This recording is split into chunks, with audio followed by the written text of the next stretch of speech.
The voices of these two young adults have enormous strength, which is why Alto El Fuego works. It's a documentary produced by the Salesians of Don Bosco that recounts the harsh experiences of child soldiers in the Colombian guerrillas.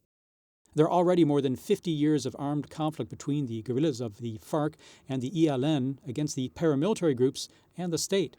The conflict has caused many miners to be forced into the fighting and forced to use weapons. Catalina and Manuel were just under 15 years old when they fired their first shot. They joined the FARC to flee poverty, a decision that they would later regret because they not only lost loved ones, but they also lost themselves. I had moments where I felt like I was no longer in the world.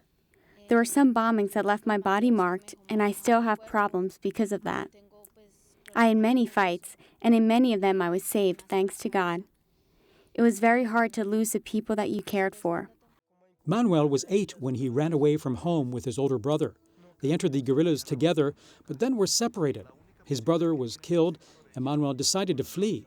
He says that the most difficult thing to do is to begin to trust people again. The most difficult thing is starting a new life, because when you are there, it's a totally different world, one in which you can't trust anybody, because even your best friends are your enemies. Catalina and Manuel were lucky. They say the Salesians helped them realize that one could live life in another way, with love and trust. The Salesian community has worked in the city of Don Bosco in Medellin for the past 14 years. It's already helped more than 2,300 young victims of conflict, where they receive psychological assistance and they study or learn a trade. 90% of them succeed in joining the workforce. They have clear objectives. Manuel has finished his studies in metalworking and has already started his first projects. On the other hand, Catalina dreams of becoming a nurse.